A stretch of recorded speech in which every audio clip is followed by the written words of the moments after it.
Գյուրջան Կասկադ, հասանելի բնակարաններ 65 ամիս մարման ժամկետով։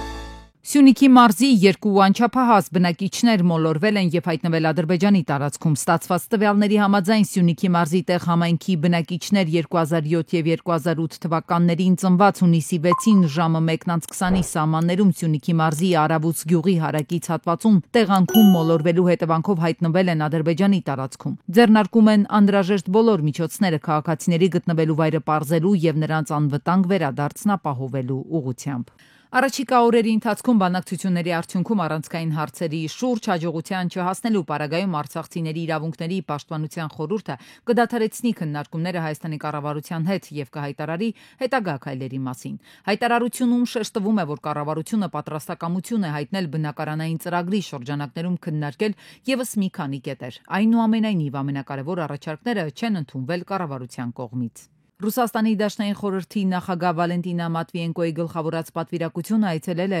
Երևանի հաղթանակի զբոսայգի, որտեղ ծաղիկներ է դրել անմար կրակի մոտ հարգանքի տուրք մատուցելով հայրենական մեծ պատերազմում զոհվածների հիշատակին։ Մատվիենկոն ծաղիկներ է խոնարհել նաև հայոց ցեղասպանության զոհերի հիշատակին։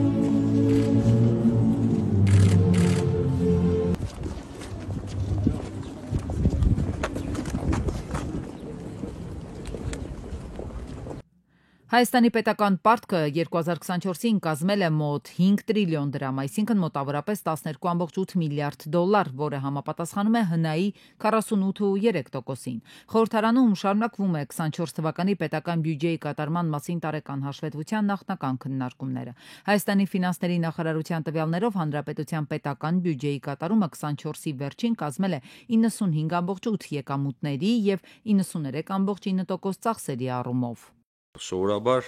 պետաիրավական այս բլոկի մարմինների մոտ բյուջեի կատարումը տատանվում էր, ասենց ասեմ էլի, տարբեր տարիների մեջ 95-ից 98%-ի շրջանակներում։ Բոլորը քիչ թե շատ, որովհետև բյուջեի ճնշող մեծամասնությունը դա վարձատրությունն էր, էլի։ Հիմա տեսեք, նայում եմ, վարչապետի աշխատակազմ 93%, նախագահի աշխատակազմ 90%, քննչական կոմիտե 88 եւ 8%, կենտրոնական դրական հանձնաժողով ընդհանրապես 53%։ Նման բան մենք նախկինում չենք տեսել եւ շատ կուզենայինք, որ դուք կարողանայիք մեզ ինչ-որ մեկնաբանություն տայիք, թե ինչու է նման իրավիճակ ձևավորվել։ Ընդհանուր մոտեցումը եղել է նա, որ քանի որ անցած տարի հարկային եկամուտների որոշակի թերհավաքագրման խնդիր ունեինք, մեր ընդհանուր խնդրանքը բոլոր մարմիններին եղել է, որ հնարավորության դեպքում հետաձգեն այն ծախսերը, որոնք ծայրահեղ անհրաժեշտ չի, եւ մեր գործընկերները այս որոշակի ծախսային առումով զսպվածություն են ցուցաբերել, ինչի համար շատ շնորհակալ ենք, որովհետեւ դրա հետևանքով նաեւ կարողացանք հատկապես ընթացիկ ծախսերի մասով ունենալ խնայողություններ, որոնք թույլ տվեցին մեզ դրական սալդոյով նաև ամփոփել 2024 թվականի պետական բյուջեն։ Երևանի քաղաքապետի մամուլի խոսնակ Հայկ Կոստանյանը գրել է Մայր Հայաստան խմբակցության ավականու որոշ ներկայացուցիչներ, ինչպես նաև որոշ լրատվամիջոցներ հանդես են եկել հայտարարություններով եւ հրապարակումներով, որոնք կարող են քաղաքացիներին մոլորության մեջ գցել, տպավորություն ստեղծելով, թե քաղաքում վճարովի կայանատեղիների գործող կարգը այլևս ուժը կորցրել է եւ կարելի է կայանման համար չվճարել։ Տեղեկացնում եմ, որ նշված ինֆորմացիան իրականությանը չի համապատասխանում եւ գործող կարգը շարունակում է ուժի մեջ մնալ։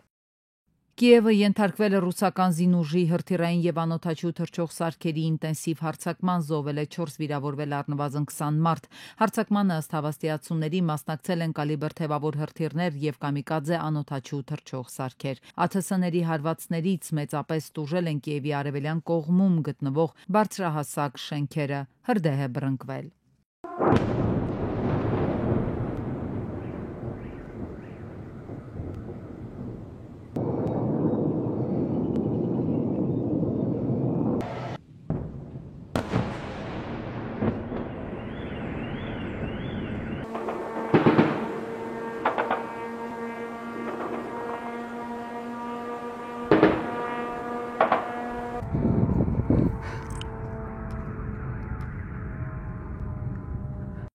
Ռուսաստանի նախագահ Վլադիմիր Պուտինը պատրաստ է անհրաժեշտության դեպքում միանալ Իրանի միջուկային ծրագրի շուրջ բանակցություններին, նախագահի մամուլի խոսնակ Պեսկովն է ասել։ Ըստ անհրաժեշտության կմիանա, ձևակերպել է Պաշտոնյան։ Հիշեցնենք, որ Թրամփը զանգել էր Պուտինին, ասել, որ միջամտության կարիք կա։ ՆԱՏՕ-ի պաշտպանության նախարարները բրյուսելյան հանդիպման ժամանակ Բալթիկ ծովի անվտանգության վերաբերյալ հռչակագիր են ստորագրել։ Լիտվայի պաշտպանության նախարարության մամուլի ծառայության տեղեկացմամբ անվտանգությունն ապահովելու է ՆԱՏՕ-ի եւ Եվրամիության միջև ավելի սերտ համագործակցության, տեղեկության համակարգված փոխանակման եւ տարածաշրջանում թշնամական գործունեության զսպման ուղղությամբ։ ՆԱՏՕ-ի երկրների գագաթնաժողովը տեղի ունենալու հունիսի 24-ից 26-ը Հաագայում։ ԱՄՆ նախագահ Դոնալդ Թրամփը հայտարարել է, որ շատ հիասթափված է Իլոն Մասկի քննադատությունից իր ներկայացրած բյուջետային օրինագծի վերաբերյալ, հավելել, որ չգիտի արդյոք լավ հարաբերությունները կպահպանի միլիարդատեր իր նախկին խորհրդականի հետ։ Ժամեր չանցած Մասկը սրել է հանրային վեճը գրելով.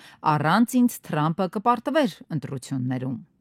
Իլոն Մասկի կարողությունը մեկ օրում նվազել է 34 միլիարդ դոլարով, հայտնում է Բլումբերգը։ Սա գործակալության պատմության մեջ երկրորդ խոշոր կորուստն է։ Կորստի պատճառը Մասկի եւ Թրամփի միջև ծագած կոնֆլիկտն է։ Չնայած վնասին, Մասկը շարունակում է մնալ աշխարհի ամենահարուստ մարդը 334.5 միլիարդ դոլար կարողությամբ։ Դեյվիդ Բեքհեմը միապետ Չարլզ III-ի կողմից կարժանանա ասպետի կոչման, իսկ կինը Լեդի Բեքհեմ տիտղոսի։ Մանչեսթեր Յունայթեդի եւ Անգլիայի հավաքականի նախկին աստղին, որը վերջերս նշել է 50-ամյակը, ասպետի կոչումից հետո պետք է դիմել որպես Սր։ Կինոաստղ Թոմ Քրուզը ներառվել է Գինեսի ռեկորդների գրքում որպես այրվող պարաշուտով ամենաշատ ցատկեր կատարած անձ։ Ռեկորդը գրանցվել է առաքելությունն անիրագործելի է ֆիլմաշարի վերջին մասում նրա կատարած հնարքից հետո։ Ընդհանուր առմամբ 62-ամյա դերասանը կատարել է 61 նման ցատկ։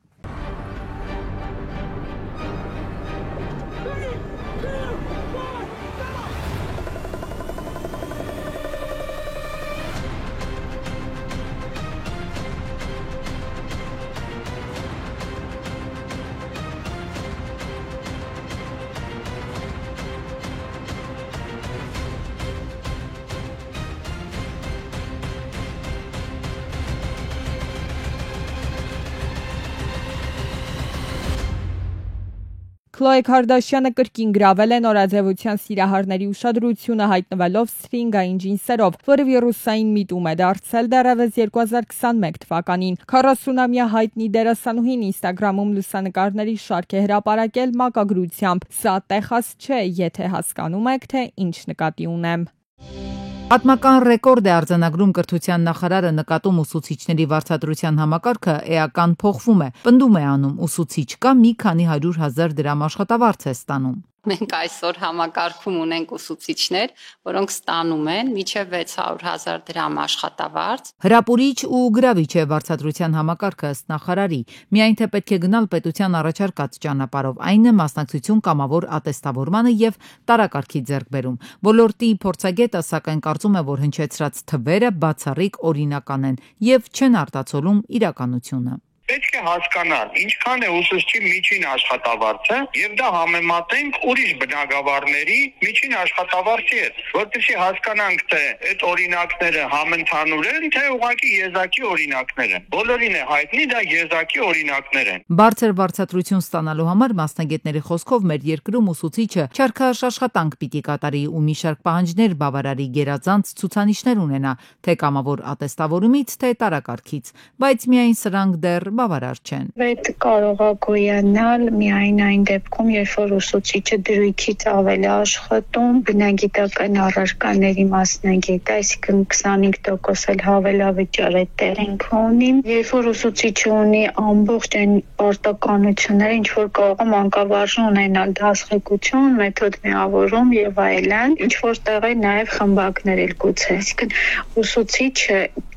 գեր լարված իրավիճակում կարող է մոտավոր հասնի այդ թվին։ Ասվածի հավաստիությունը ստուգում ենք կրթության կառավարման տեղեկատվական համակարգում ԵՄԻՍԵ հարթակում։ Այստեղից ընտրում ենք ուսուցիչների աշխատավարձի հաշվիչ բաժինը, բացված պատուհանում մուտքագրում ենք պահանջվող տվյալներն ու հաշվարկում ուսուցչի աշխատավարձը։ Եթե օրինակ ուսուցիչը ցանկանում է ստանալ 400,000 դրամից ավելի աշխատավարձ, ապա պետք է ունենա 1.5 դրույքաչափ բնագիտական ոլորտի 0.5 դրույք, լինի ատեստավորված եւ 90%-ից բարձր արդյունք գրանցած, ինչպես նաեւ ունենա որակավորման 3-րդ աստիճանի տարակարգ, ասել է թե գերազանց տվյալներ։ Իդեպ ներկայացվող աշխատավարձն այստեղ ներառում է նաեւ հարկերը։ Գոնե մինչև 30 ժամի պիտի գա, որ այդքան գումար վաստակի ուսուցիչը, որտեղ երբ որ մենք նայում ենք 1 դրույք կամավոր ատեստավորումը հաղթահարած ամենաբարձր շեմը 300,000-ն է, 20 ժամի համար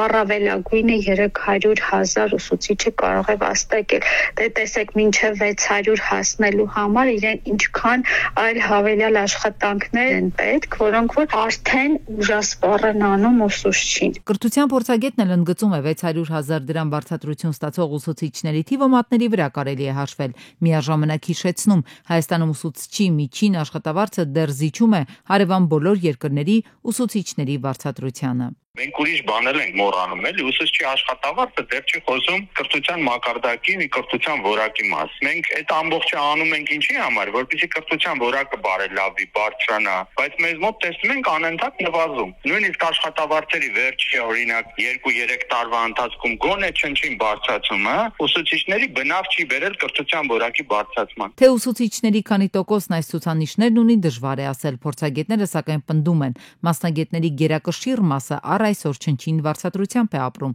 կարճ ասած գայթակղիչ հրապուրիչ աշխատավարձը համալիր գործողությունների անվերջանալի ու դժվար հաղթահարելի շարք է։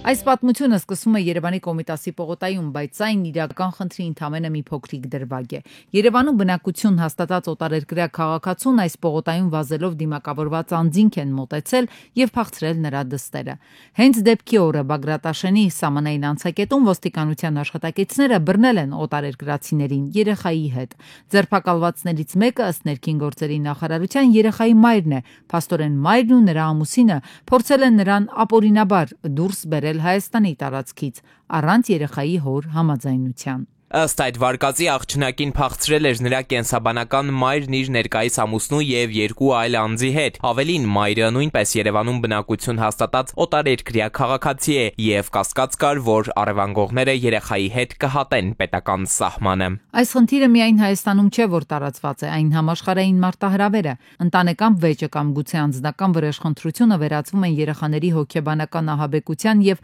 ամենևին կապ չունի, որ նման գործողությունները հենց մայրն է կատարում, մասնագետներն ասում են, որ դա երեխայի աշխարհընկալման վրա կարող է ունենալ խորը հետևանք։ Երեխան կարող է հայտնվել շոկային վիճակում, դառնա անխոս, երկար ժամանակ որևիցե ռեակցիաների ինքը չի կարող արձագանքել, բնույթ կերպով կարող են դրսևորվել զգացումները, կախված երեխայի տարիքից, առանձնահատկություններից, իրադրությունից, թե ինչպես է տեղի ունենում դեպքը առհասարակ։ Նման դեպքերում հետևանքները լինում են թե հոգեբանական, թե ֆիզիկական, փաստում են մասնագետները։ Վարքային մակարդակում երեխան այլևս կարող է չվստահել շրջապատող աշխարհին, մեծահասակներին։ Երեխայի ամբողջ ներքին հուզական աշխարհը կարող է խաթարվել եւ երեխայի վերաապաքինումը, սեփական եսի վերագտնումը կարող է ասել բավականին բարդ ճանապարհով։ Ուստի խորհուրդ է տրվում ծնողներին անպայման նման իրավիճակներից հետո դիմել մասնագիտական աջակցությանը։ Թեպետ այստեղ երեխայի մայրն է առևանգողը, նրա գործողությունները սակայն դուրս են իրավական դաշտից։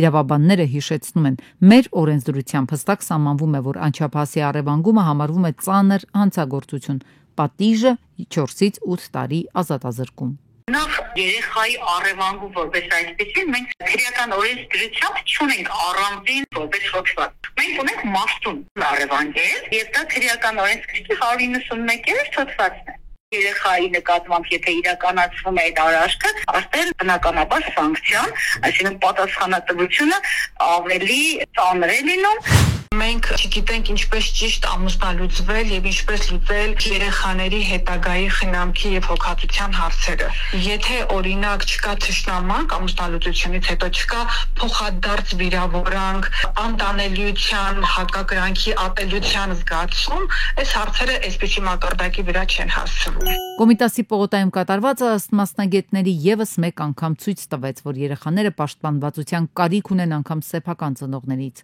Համակարգային բաց կա եւ որ ամուսնալուծության դեպքում առաջնագծում նախ երեխայի ճիշտ հոգացության հարցը պետք է լինի։